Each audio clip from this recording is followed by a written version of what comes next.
The Washoe County Courthouse on Virginia Street greeted visitors with a stern gray stone facade and columns designed to inspire respect for the law. Luke Powell climbed the steps every morning at exactly 8:30. 46 years old, tall, with neatly combed graying hair, dressed in an impeccable dark blue suit, he looked exactly as a judge should look. 15 years on the bench had taught him to control every emotion, every gesture. In the courtroom, he was the living embodiment of impartiality. His colleagues respected him for his professionalism, lawyers valued him for his fairness, and prosecutors knew that Powell would never make a decision without studying all the details of a case. His office on the 4th floor was perfectly organized. The shelves with legal volumes were arranged alphabetically, the case files were laid out strictly by date, and there was only one document on the table, the one he was currently working on. Even the photograph with Amelia on the corner table was positioned at a certain angle so that the light from the window would not create glare on the glass. Their marriage had lasted 20 years, but had long since become a formality. Amelia Powell was a well-known architect in Reno, and her firm designed commercial buildings throughout Nevada. She earned as much as her husband, perhaps even more. They lived in a spacious house in the southwest neighborhood, where every detail of the interior had been thought out by Amelia down to the smallest detail. Cool tones, minimalism, functionality. The Powell family's morning ritual looked like a choreographed performance. Luke came downstairs at 7 in the morning to find Amelia already sitting in the kitchen with her tablet, reviewing projects. The coffee was made by an automatic machine.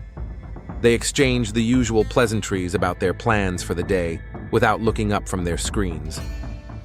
"I have a meeting with a client from Las Vegas tonight," Amelia announced one morning in early September. "I'll be back late." "Okay," Luke nodded. "I have a full day of hearings today." They didn't argue. They didn't yell. They didn't argue. They just existed in the same space like two polite neighbors. They had been sleeping in separate bedrooms for 5 years. Amelia explained it by saying that Luke snored, although he had never noticed it himself. They hadn't had sex in months. When it did happen, it was a mechanical act, devoid of passion and intimacy. Sometimes Luke wondered when exactly it all went wrong. Was it that night 7 years ago when they realized they wouldn't have children? Or even earlier, when Amelia's career took off and she no longer needed him as a partner? Or maybe they had never really been close, and marriage was just a logical step for two ambitious people who needed a suitable life partner to complete their successful image. In mid-September, Judge Powell's docket included another hearing on a motion to review the conditions of confinement. Isabella Rivera, 33, was serving an 8-year sentence in a Nevada women's prison for possession of drugs with intent to distribute. Her lawyer had filed a motion to improve her medical conditions of confinement. When the guard brought Isabella into the courtroom, Luke looked up from his papers and froze for a moment. She did not fit his image of a typical prisoner. She was tall and slender, with dark hair pulled back into a neat ponytail. Her prison uniform fit her strangely elegantly, but the most important thing was in her eyes, lively, intelligent, direct. She did not lower her gaze, did not cower, did not show remorse. She looked at him as an equal. The hearing was standard. The lawyer requested that his client be transferred to another block with better medical conditions. The prosecutor objected, citing the absence of serious health problems. Luke studied the documents and asked clarifying questions. "Miss Rivera," he addressed her for the first time, "do you have anything to add to your lawyer's statement?" She stood up, straightening her back. "Your Honor, I am not asking for any privileges. I am asking for the basic medical conditions that are required by law. In our block, there is one medical worker for every 200 people. If you have a problem on the weekend, you have to wait until Monday. This is not rehabilitation. It is a warehouse for people." Her voice was calm but firm. There was no plaintive tone, only a statement of fact. Luke caught himself thinking that she spoke correctly, with the right intonation, unlike the way people who grew up in the circles where most of the prisoners came from usually spoke. "What is your education?" he asked. even though it was irrelevant to the case. 2 years of college, journalism, Isabella replied. I didn't finish. Life turned out differently. There was bitter irony in her words, but no self-pity. Luke partially approved the petition, ordering a medical examination of the conditions in the block where Rivera was being held. A standard decision, nothing special. But when the hearing was over and the guard led her away, Luke found himself thinking about her, about how she had carried herself, about her words about a warehouse for people, about what lay behind that direct gaze. 2 weeks later, he received a letter. Prisoners had the right to write to judges about matters related to their cases. Isabella Rivera wrote that she wanted to clarify some legal aspects of the court's decision regarding her detention. The letter was well written and well argued. She had clearly spent time studying the law in the prison library. Luke could have simply forwarded the request to her lawyer, but instead, he wrote a reply. Brief, formal, but a reply nonetheless. Thus began their correspondence. At first, it was indeed about legal issues. She asked about precedents and the interpretation of laws. He replied, sometimes recommending literature.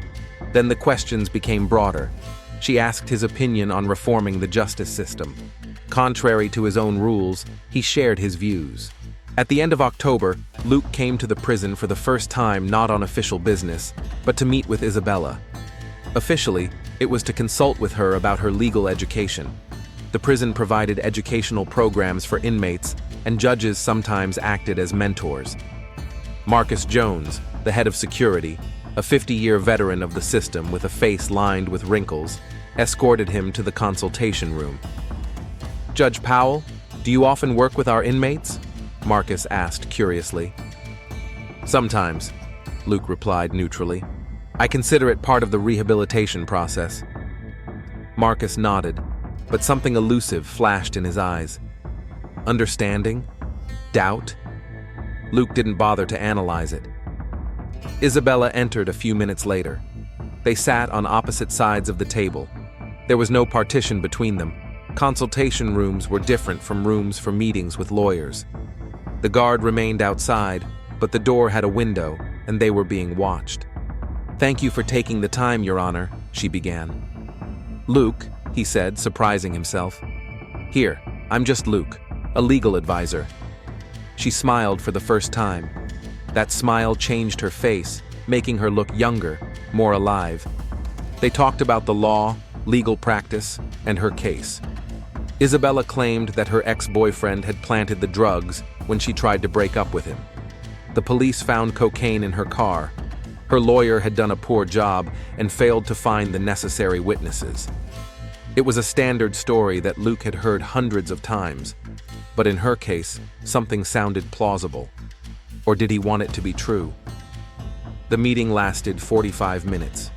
When it was over, Luke realized that for the first time in a long time, he felt something other than emptiness, interest, curiosity, perhaps attraction. The next meeting took place a week later, then another. He convinced himself that this was really an educational program, that he was helping the prisoner understand the law, that there was nothing wrong with it. By early November, they were meeting twice a week. Their conversations had long since gone beyond the scope of law. They talked about books, life, philosophy. Isabella talked about her childhood in California, her alcoholic mother, and how she tried to escape that environment through education. Luke listened and realized that he saw something in her that he hadn't seen in Amelia for a long time. A living person with passions, dreams, and pain. One day in mid-November, when the security guard was distracted for a moment by a radio call, Isabella reached across the table and touched Luke's fingers. The touch lasted a second, maybe two, but the electric shock that ran through his body was so strong that he could barely keep from pulling his hand away. "I'm sorry," she whispered. "I shouldn't have." "It's okay," he replied, even though nothing was okay. When Luke returned home that evening, Amelia was sitting at her laptop in the kitchen, as usual. "You're late," she stated without looking up. "I was held up at court," he lied for the first time in all their years of marriage. "Dinner's in the fridge," Heat it up yourself." He went up to his bedroom, closed the door, and sat down on the bed. Luke Powell, a district judge with 15 years of experience, knew he was standing on the edge of a precipice. He could stop right now, stop the meetings, return to his cold but safe life. But when he closed his eyes, he saw Isabella's face, her smile, her intelligent eyes, her touch. He wasn't going to stop. December in Reno brought cold winds from the mountains and rare snow that quickly melted on the asphalt. Luke Powell now visited the Nevada State Women's Prison 3 times a week. Marcus Jones, the head of security, greeted him at the entrance each time with the same neutral expression on his face. "Judge Powell," Marcus nodded, ushering him through the metal detector. "Educational program again?" "That's right," Luke replied, looking the veteran straight in the eye. "Miss Rivera is showing a serious interest in law." Marcus let him through without further questions, but Luke could feel his gaze on his back. Jones had been in the system for 30 years. He had seen everything and everyone, but he also knew when to turn a blind eye. Judges had certain privileges, and no one wanted to get into a conflict with the district court. By the end of December, the consultation room was no longer suitable for them. Too many windows, too many curious glances from the guards, too formal. For the first time in his career, Luke used his position not for justice, but for his own purposes. He arranged access to an old archive room in the administrative wing of the prison, where closed investigation files were stored. Officially, it was for studying precedents for educational purposes. The room was small, windowless, with rows of shelves along the walls and an old wooden table in the middle. The only surveillance camera was pointed at the door, but did not cover the space between the shelves. Luke knew about this blind spot. He was always attentive to detail. The first time they were in the archive room together, Isabella walked along the shelves, running her fingers over the spines of the folders. "So many lives, destroyed and locked away in boxes," she said quietly. "Every folder is someone's tragedy." "Or justice," Luke replied, standing by the door. She turned around, and their eyes met. In the dim light of the single lamp, her face seemed even more expressive. "Do you believe in justice, Judge?" "Luke," he corrected. "And yes, I do. Otherwise, I wouldn't have been doing this for 15 years. And I believe in survival," she said, moving closer. "That's the only thing that matters here." He didn't back away when she was a step away from him. The smell of prison soap mingled with something subtle, her own scent. Isabella raised her hand and touched his tie, adjusting a non-existent crease. "We're playing a dangerous game," Luke whispered. "I know," she smiled. "But you didn't come here to study the archives." The first kiss happened there, between the dusty shelves of files. Awkward, desperate, full of pent-up desire. Luke hadn't kissed anyone but Amelia in 20 years. And even her, he had last kissed a few months ago, a quick, formal kiss before bed. With Isabella, it was different. Her kiss was alive, passionate, needy. She kissed as if it were the last time, and maybe it was. After that, the archive room became their secret place. They met there twice a week. Sometimes they just talked, sometimes they kissed, pressed against the cold metal shelves. They didn't go beyond kissing. The risk was too great, and Luke still had a shred of common sense left. Isabella told him about her life, about her childhood in a small town near Sacramento, where her mother drank and her father was never around, about how she ran away at 18, enrolled in college to study journalism, and dreamed of a career as a reporter, about a guy named Javier who seemed like the love of her life until she discovered that he made a living selling drugs. "I tried to leave," she said, sitting on the floor between the shelves, leaning against his shoulder. "I told him it was over. The next day, the police stopped me. They found 2 kilograms of cocaine in my car. Javier disappeared. My lawyer was incompetent. The court didn't believe my story. 8 years. Luke listened and wanted to believe her. He wanted to see her as an innocent victim of circumstances. She spoke so convincingly, with such detail that doubts seemed unfair. "I can ask for your case to be reviewed," he said one day. "No," she shook her head. "It will attract attention. Someone might start asking questions. Why would a judge suddenly take an interest in a case from 3 years ago?" She was right, and that annoyed him. Isabella was often right. She thought 3 steps ahead, calculated the risks, understood the system better than many lawyers. But Luke still used his influence in other ways. In January, he signed an order to transfer Isabella to a unit with improved conditions. Officially, it was based on the results of a medical examination that he himself had initiated. The new unit meant a separate cell, better food, access to the library, and a computer lab. Marcus Jones summoned him to his office a week after the transfer. "Judge, I need to discuss something with you," Marcus began, closing the door. Luke tensed. This was the conversation he had been dreading. "I've been working here for 30 years, the security chief continued, sitting down at his desk. "I've seen it all.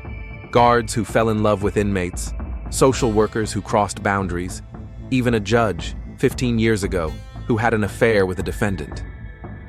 Luke remained silent, watching Marcus's expression. The old veteran looked tired. "You know how it always ends?" Marcus looked straight at him. "With scandal, dismissal, sometimes prison, for those on the other side of the bars." "Marcus, I don't understand what you're getting at," Luke said as calmly as he could. "You're a smart man, Judge," Marcus sighed. "Too smart to ruin your career over a prisoner, even if she's attractive and a good talker. They're all good talkers. That's their job, to survive at any cost." There was a heavy pause. "I won't interfere," Marcus finally said. "It's not my business. But be careful. The walls are thin here, and there are many eyes. And if this gets out, I won't be able to protect you." Luke left the office with a cold lump in his stomach. The warning was clear. Marcus knew or guessed, but kept quiet. For now. Luke had to stop. He had to stop meeting her, forget about Isabella, and return to his safe, cold life. But that evening, he went back to the prison. The changes at home did not go unnoticed.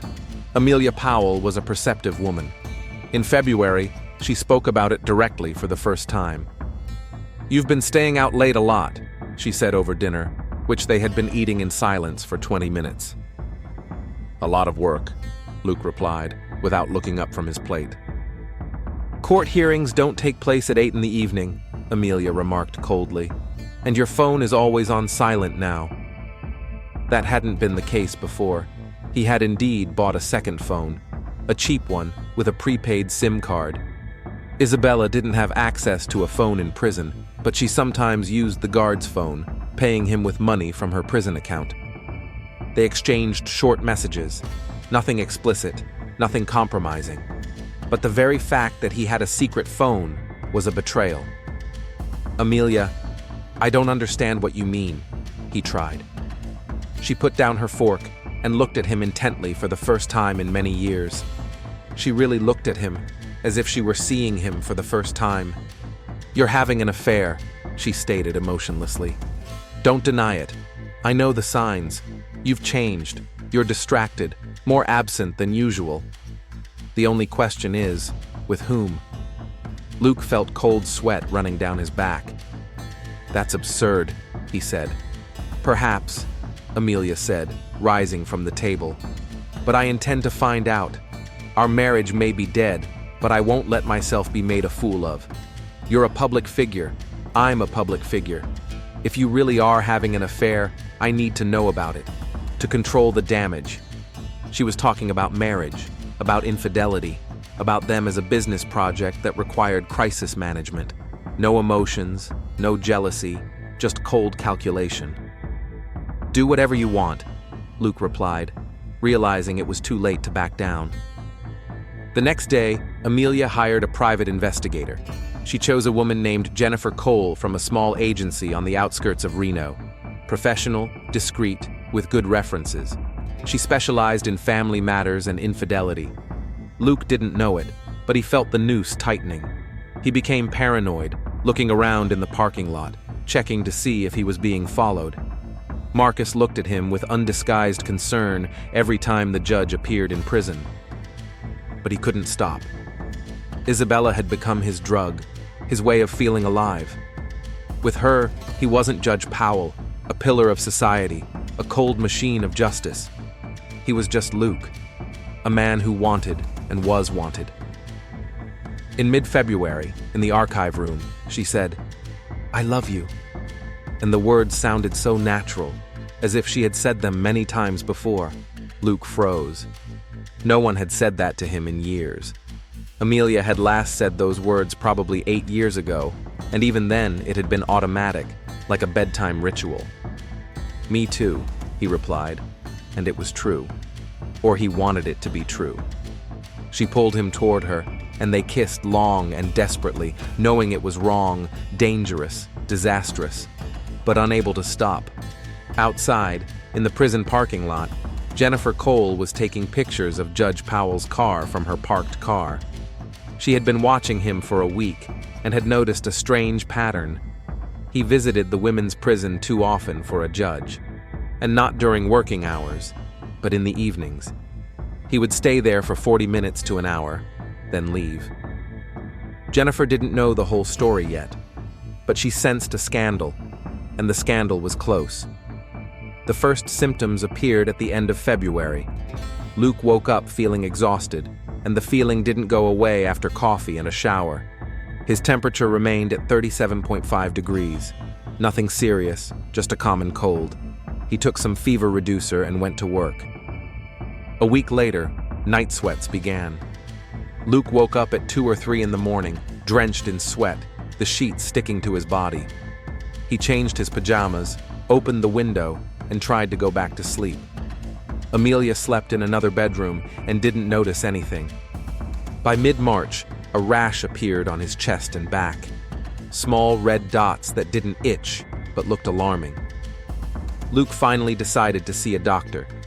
He made an appointment with a therapist at a private clinic on the other side of town where no one knew him. Paranoid, he thought to himself, but paranoid and alive. Dr. Emily Chen, a woman in her 40s with a tired face and attentive eyes, examined him thoroughly. She listened to his lungs, checked his lymph nodes, and asked questions about his sex life.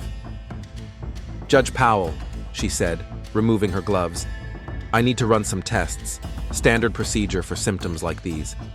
"What do you suspect?" Luke asked, though somewhere inside he already knew the answer. "Let's wait for the results," Dr. Chen replied evasively. "The tests will be ready in 3 days."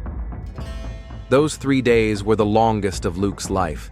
He couldn't concentrate on his work, postponed hearings, locked himself in his office. He didn't see Isabella, citing urgent court matters.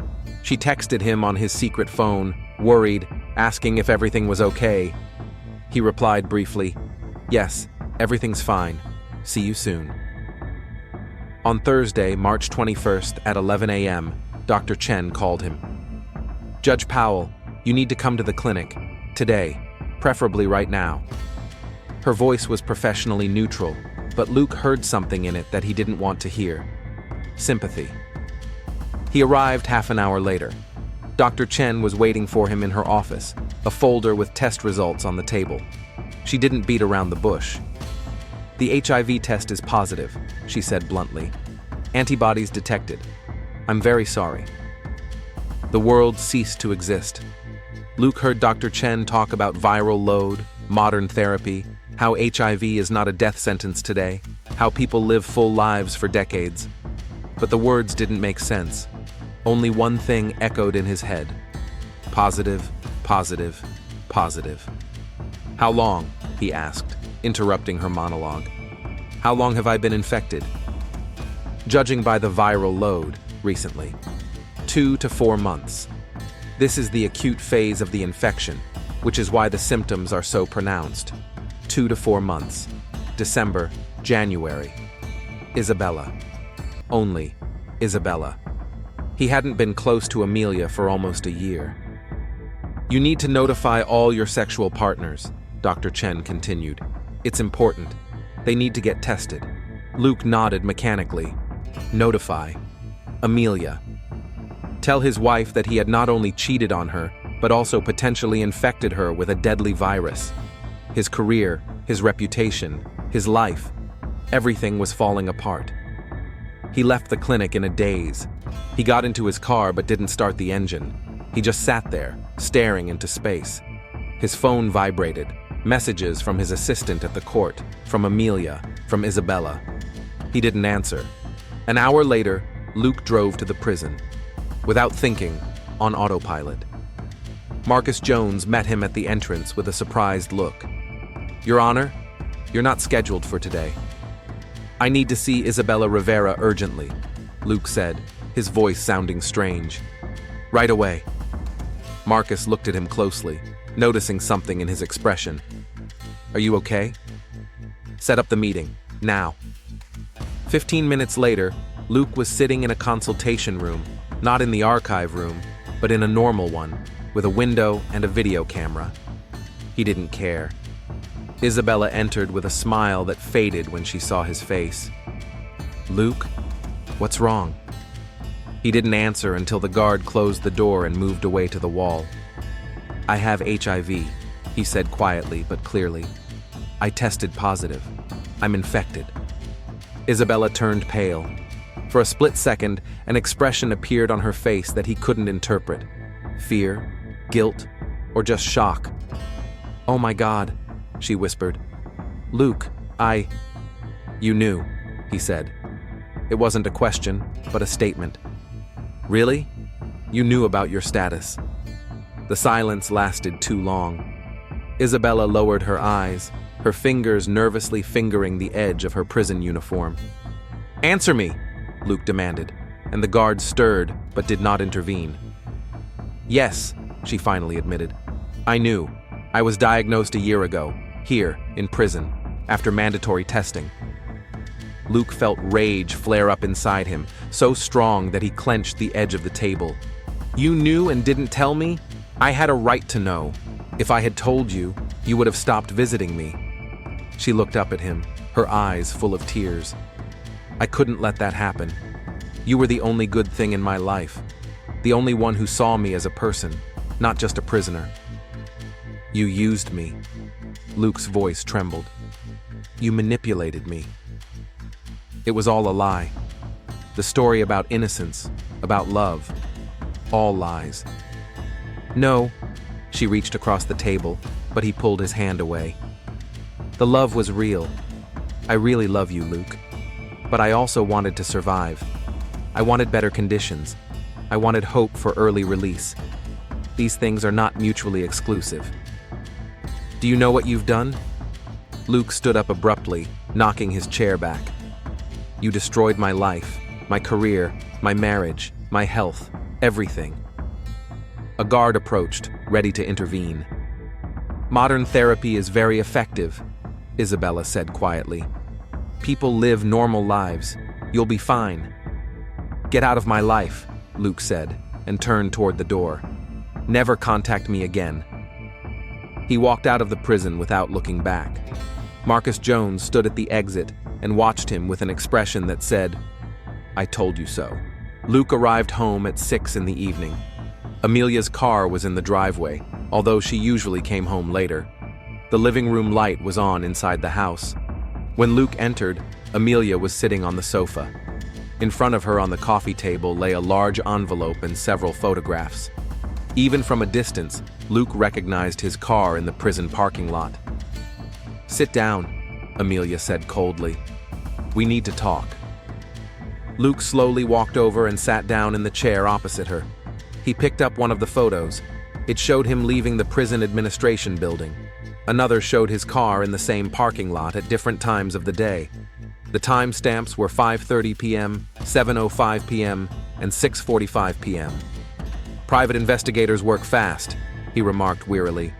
"Jennifer Cole, a very professional woman." Amelia took the report out of the envelope. "You visit the Nevada State Women's Prison an average of 3 times a week, during non-working hours. You stay there for between 40 minutes and an hour and a half, officially registered as a volunteer for an educational program for inmates." She read without emotion, as if she were reading the technical specifications of a building. Jennifer hasn't figured out which inmate you're having an affair with yet, but it's only a matter of time. The prison administration must keep visitor logs. Amelia put down the report and looked him in the eye for the first time. Who is she? Amelia. Who is she? His wife repeated, and for the first time, emotion crept into her voice. Fury. Isabella Rivera, an inmate, serving time for drugs. Amelia was silent for a few seconds, processing the information. An inmate, she finally said. You're having an affair with an inmate. A district court judge is having an intimate relationship with a convicted criminal. Do you understand what that means? Yes. The end of your career, scandal, possible criminal prosecution for abuse of office, our names in all the newspapers, my reputation, my firm, everything at stake. She stood up and began pacing the room. Amelia always thought better when she was moving. How long has this relationship been going on? Since December. 4 months. Have you been physically intimate? Luke hesitated. Answer me, Amelia shouted, raising her voice for the first time in years. Yes, he admitted, but not completely. Just kissing and caressing each other, she finished with disgust. How sweet. You risked everything for a prison romance with a drug dealer. She's innocent, Luke automatically defended Isabella, and immediately regretted it. God, Amelia stopped and stared at him. She worked you over. Classic manipulation. She told you a story about innocence, and you bought it. A judge with 15 years of experience who should be able to spot a lie a mile away. Luke was silent because she was right. We're getting a divorce, Amelia announced. Immediately. I will not be associated with this scandal any longer than necessary. My lawyer will contact you tomorrow. There's something else, Luke said quietly. Something you need to know. Amelia turned to him, and something in his tone made her freeze. I have HIV, he said. Positive. The test came back today. The color drained from Amelia's face. She grabbed the back of the sofa. What? HIV positive. I got it from her. She knew about her diagnosis and didn't tell me. But we... Amelia paled even more. We were close. Last year. Last time was in April, I think. I was infected recently. 2 to 4 months ago. You're not in danger, but you need to get tested, just in case. Amelia slowly sank back onto the sofa. Her hands were shaking. You could have potentially infected me with a deadly disease because of your affair with a prisoner. The risk is minimal. The last contact was before the infection. Minimal? Amelia's voice became dangerously quiet. Are you telling me about the minimal risk of HIV infection? She stood up abruptly and threw the detective's report at him. Papers scattered around the room. You destroyed everything, she shouted. 20 years of marriage, my reputation. You've put my health at risk for some prison whore who used you. Amelia, get out of my house. She pointed to the door. Get out right now. I don't want to see you. I don't want to breathe the same air as you. Luke stood up. For the first time in 20 years, he saw real emotion on his wife's face. Hatred, disgust, rage. I'm going to see a lawyer tomorrow, Amelia said coldly, regaining control. And if you think I'm just going to quietly get a divorce and disappear, you're wrong. I'll make you pay for everything. For every humiliation, for every risk, for everything. Luke left the house with nothing but his car keys. Amelia remained standing in the living room, surrounded by photographs of his betrayal, trembling with rage and fear. It was the last night they were both alive. March 22nd, Friday, 11 o'clock at night. Luke Powell sat in his study on the first floor of his house, staring into an empty glass. The whiskey had run out 3 hours ago, but he continued to sit in his chair by the fireplace, where the fire had long since gone out.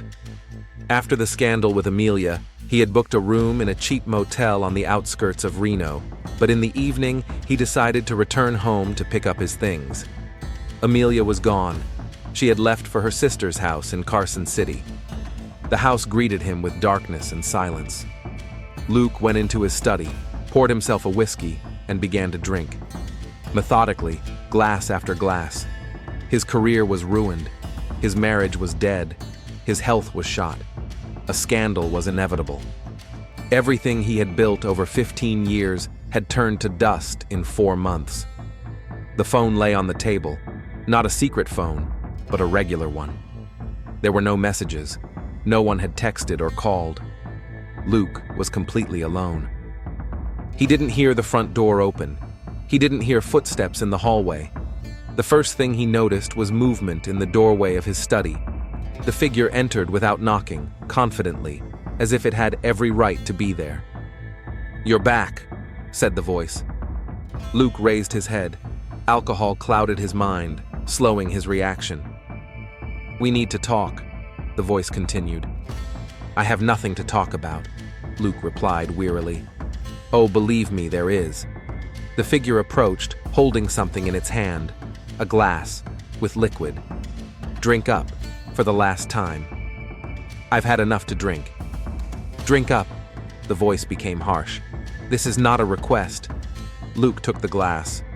Maybe it was whiskey, maybe something else. He didn't care. He drank it in one gulp, a bitter aftertaste.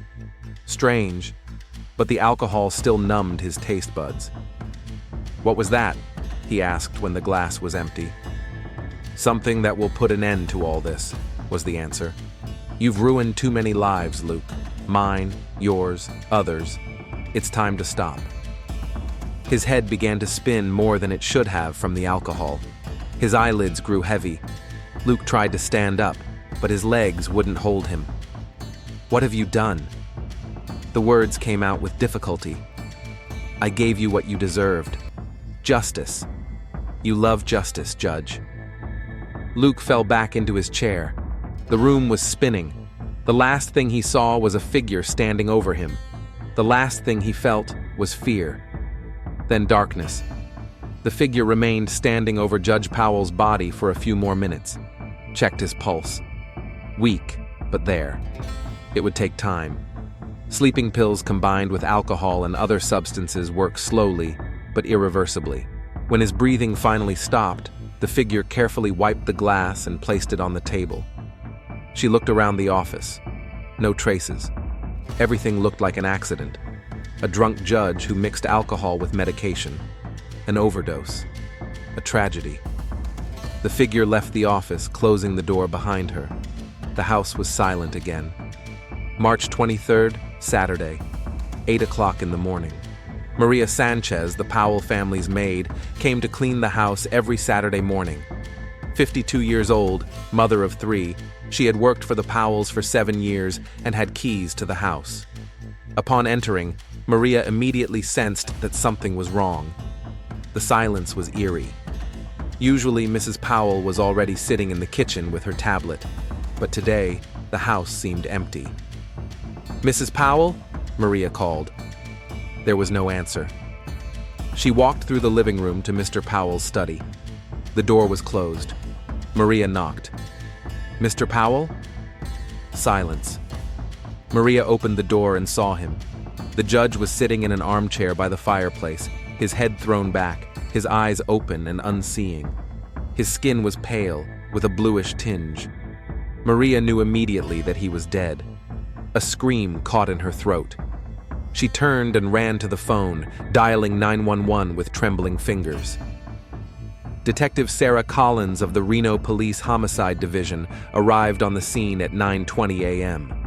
39 years old, tall, with short dark hair and the weary face of someone who had seen too much death. Divorced for 5 years, living alone, her job was the only thing that mattered.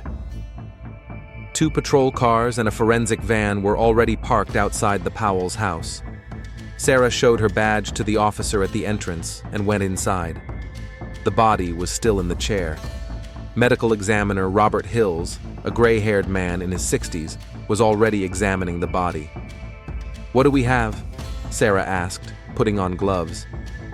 "Luke Powell, 46 years old, district judge," Robert began. "Death occurred between approximately 11 p.m. and 2 a.m. I'll be more precise after the autopsy. Preliminary diagnosis: poisoning. See the blue discoloration of the skin? A classic sign. Suicide? Possibly. But there are some oddities. Robert pointed to the table. A glass, an empty whiskey bottle. But I also see signs that could indicate a struggle. The chair is slightly moved. There are scratches on the carpet, as if someone tried to get up and fell. Sarah looked around the room carefully. There was a phone on the table, a turned-off laptop, an empty glass. No notes. On the floor by the chair was another glass, upside down. 2 glasses, she noted. Someone was here with him. Or he drank from both, Robert suggested. Alcoholics do that. Powell wasn't an alcoholic, respected judge, impeccable reputation. Everyone has secrets, detective. Sarah walked around the office. Bookshelves, law books, diplomas on the wall. Everything was neat and tidy, everything in its place. Only the desk was messy, scattered papers, an overturned pen. Forensic scientist Jenny Park got up from the floor, holding a plastic bag. "Found this under the chair," she said. "Pills, sleeping pills, Zolpidem. Prescription?" The label says Amelia Powell, the judge's wife. Sarah took the bag. The bottle was almost empty. Prescribed a month ago, 20 pills, 3 left. "Where's the wife?" "The officers are trying to contact her," Jenny replied. "She's not answering her phone." Sarah left the office and found the maid, Maria, in the living room.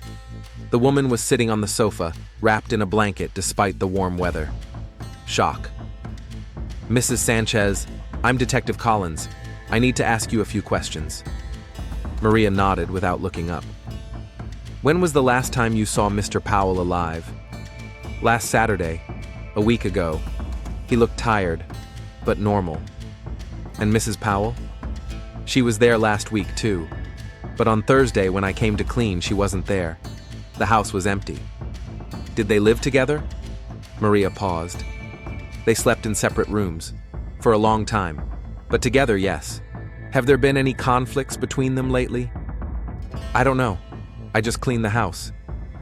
But Maria's eyes told a different story. She knew something, but didn't want to say.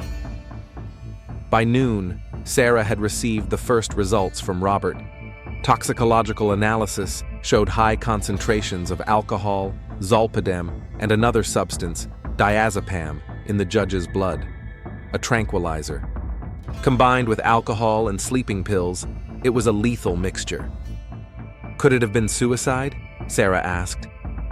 "It could have been," Robert replied cautiously. "But it's strange. Usually people choose one thing, pills or alcohol. Here it's all together. It's as if someone wanted to be sure of the result, or wanted it to look like an accident. That's also a possibility." At 2 o'clock in the afternoon, Amelia Powell finally arrived home. She was accompanied by her lawyer, a tall man in an expensive suit. Sarah met them at the door. "Mrs. Powell, I'm Detective Collins. I'm very sorry for your loss." Amelia looked composed. Her makeup was flawless, her hair neatly styled, no tears. Only a slight pallor betrayed her emotions. "What happened to my husband?" she asked in an even voice. "We are investigating his death. Preliminary findings indicate poisoning, possibly suicide." "Suicide?" Amelia frowned. "That's impossible." "Why do you think so?" "Luke was..." she faltered. "He was a strong man, not the type to give up." "When was the last time you saw him?" "Thursday evening. We had a conversation. I went to visit my sister in Carson City. I just got back." "What was the conversation about?" The lawyer intervened. "Mrs. Powell is not required to answer that question without formal questioning." "It's okay, John." Amelia stopped him. "We were discussing divorce. I found out my husband was having an affair. It was a difficult conversation." "An affair with whom?" "I don't know the name. The private investigator only discovered the fact of the affair." Lies. Sarah could see it in the micro expressions on her face. Amelia knew more, but she didn't say anything. Did your husband have reasons to commit suicide? Amelia paused. Maybe. The scandal of his affair could have ruined his career. Luke valued his reputation very much. We found sleeping pills prescribed in your name, in your husband's office. I have insomnia. I take Zolpidem sometimes. The bottle should have been in my bedroom. It was under the chair where your husband died. Amelia didn't flinch. I don't know how it got there. Maybe Luke took the pills from my medicine cabinet. The interrogation continued for another 20 minutes, but Amelia held her ground. She controlled every word, every emotion. Too controlled for a widow who had lost her husband a few hours earlier. That evening, Sarah questioned Marcus Jones, the prison's head of security. 51 years old and a veteran of the system, he came to the police station when summoned. Mr. Jones, did Judge Powell visit your prison often? Yes, especially in recent months. He worked in the education program. With which inmates? Marcus hesitated. Mainly with one, Isabella Rivera. How often? 2 or 3 times a week, sometimes more. Is that normal for an educational program? No, Marcus admitted honestly. It was unusual. Did you suspect an inappropriate relationship? A long pause. Yes, I did. Why didn't you report it? Judge Powell is an influential man. I didn't want to accuse him without proof. And, he sighed, I warned him. I told him it was dangerous. But he didn't listen. When was the last time you saw the judge? On Thursday afternoon. He came to the prison on an emergency basis, outside of his schedule. He demanded an immediate meeting with Rivera. He looked terrible. The meeting was short, about 10 minutes. He came out furious. What did they talk about? I didn't hear, but after that, he didn't come back. During a search of the Powells' home, forensic experts found a secret phone in a desk drawer in the study. A cheap smartphone with a prepaid SIM card, correspondence with one number, hundreds of messages over 4 months. Sarah read them, and the picture emerged. Romance, passion, promises. The last message from Isabella came on Thursday evening. I'm sorry. I didn't mean to hurt you. I really loved you. On Sunday, Sarah went to the Nevada State Women's Prison. Isabella Rivera was waiting for her in the interrogation room. 33 years old, beautiful even in a prison uniform, with intelligent eyes. Miss Rivera, I'm Detective Collins. I'm investigating the death of Judge Luke Powell. Isabella's face contorted with pain. He's dead? She whispered. God, no. You didn't know? No. How could I know? I'm behind bars. Tears streamed down her cheeks. What happened? Poisoning. Possibly suicide. Did you have a romantic relationship with the judge? Isabella covered her face with her hands. Yes. We had an affair. 4 months. I loved him. He was the only good thing in my life. When did you last see him? On Thursday. He came over. He was furious. He yelled at me. He said he had HIV, that I had infected him, that I had used him. Is that true? Do you have HIV? Yes. I was diagnosed a year ago. I didn't tell him. I was afraid of losing him.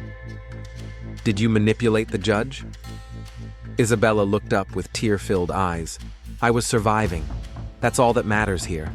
But my feelings were real. I loved Luke. I didn't want him to die. God, I didn't. She was sobbing, and Sarah didn't know whether to believe those tears. On Monday, Judge Powell's medical records arrived. HIV diagnosis on March 21st. Consultation with Dr. Emily Chen. Recommendation to notify sexual partners immediately. Sarah sat in her office laying out the facts. A judge with a secret affair. A manipulative prisoner. A wife who learned of the betrayal and potential infection. Sleeping pills in the wife's name. Death by poisoning. Who killed Judge Luke Powell? Detective Sarah Collins spent a sleepless night studying the case files. By Monday morning, the picture was starting to come together, but the most important piece was missing: direct evidence. Amelia Powell's second interview was scheduled for 10 a.m. at the police station. This time, the atmosphere was different from the first meeting.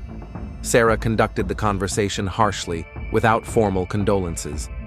Amelia sat across from the detective with the same lawyer. Impeccable business suit, neat hairstyle, no signs of grief. Sarah placed the photos from the private investigator's report on the table. You said you didn't know the name of your husband's mistress. That's a lie.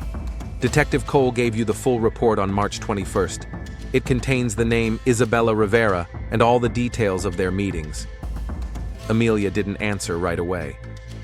Maybe I got the details wrong. I was in shock.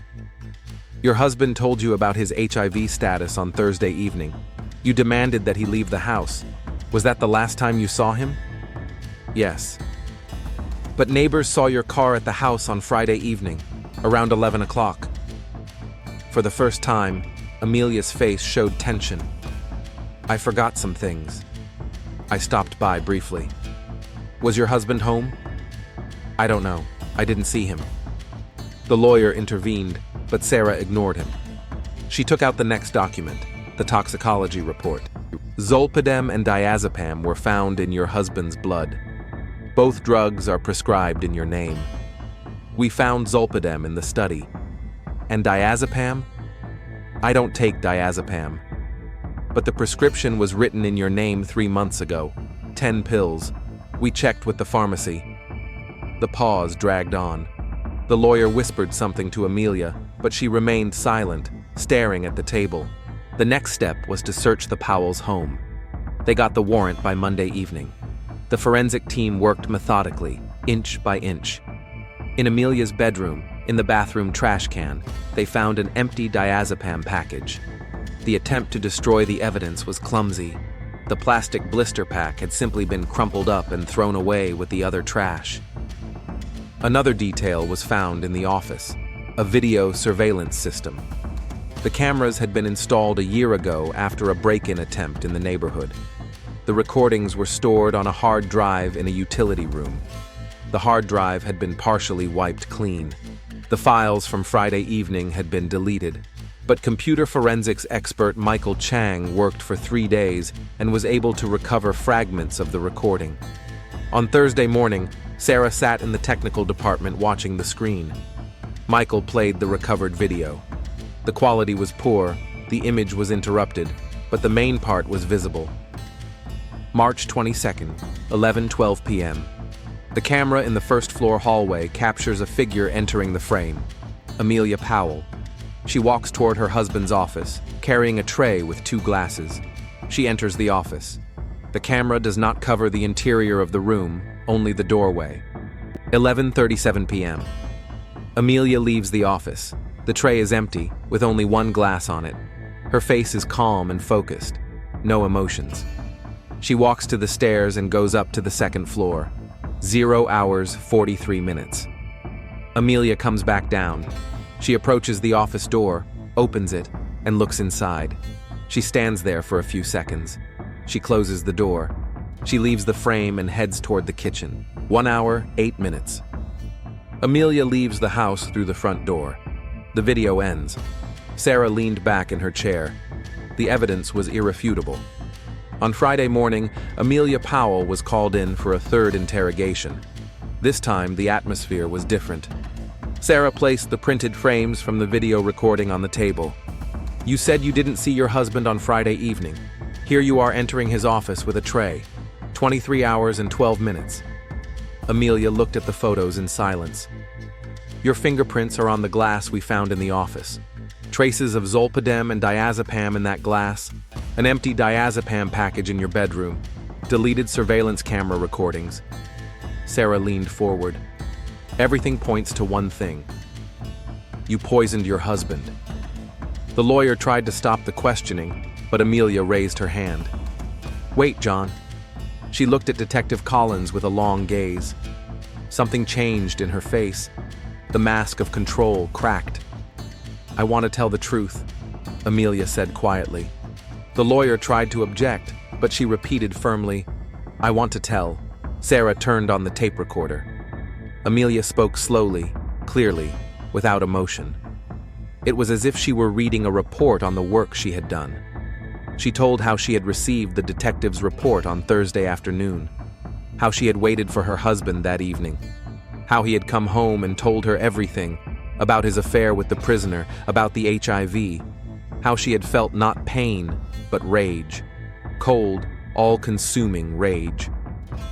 For 20 years, she had built a perfect life, a career, a reputation, status. Luke was part of that image, a respected judge, a reliable partner. He destroyed everything for a prison affair with a drug dealer. He jeopardized her health, her future, her name. On Friday, Amelia took an HIV test, a rapid test. Negative. She wasn't infected. But there was no relief, only intense rage. In the evening, she returned home. Luke was sitting in his study, drunk. She poured 2 glasses of whiskey. She added crushed zolpidem and diazepam pills to one of them. She brought it to him. He drank it without hesitation. She stayed in the house and waited. She checked an hour later. He was dead. She wiped the glass he had drunk from. She took the tray. She tried to delete the camera recordings, but she didn't know the system well. She went home. "Why?" Sarah asked when the story was over. Amelia looked at her with something resembling surprise. "He ruined my life. He humiliated me. He betrayed me. He endangered my health. I couldn't forgive that. That's revenge." "It's justice," Amelia replied coldly. "He was a judge. He should have understood the consequences of his actions." She was arrested that same day. The charge was first-degree premeditated murder. Bail was denied due to the severity of the crime. The trial lasted 3 months. Amelia Powell maintained the same cold dignity. She didn't cry or ask for forgiveness. Her lawyer tried to prove that she had acted in the heat of passion, that she had been temporarily insane. It didn't work. The jury returned a guilty verdict. The sentence was 25 years imprisonment without parole. Isabella Rivera continued to serve her sentence in the same prison. A year later, she was transferred to another block at her own request. Too many reminders. Marcus Jones retired 6 months after Judge Powell's death. He said he was tired of the system. Detective Sarah Collins closed the case and moved on to the next one. In Reno, there were always new crimes, new deaths, new tragedies. The house on Southwest was put up for sale. No one wanted to buy a house where a murder had taken place. The price was reduced twice. The story of the judge who had an affair with a prisoner and was killed by his own wife became an urban legend. People talked about it in bars, in court corridors, in prison cells. Everyone drew their own conclusions. Some said Luke Powell got what he deserved. Others considered Amelia a monster. Others simply shook their heads. Another tragedy, another life destroyed. The truth, as always, lay somewhere in between. People make choices. These choices have consequences. Sometimes these consequences are irreversible. The law administers justice. But justice is a relative concept.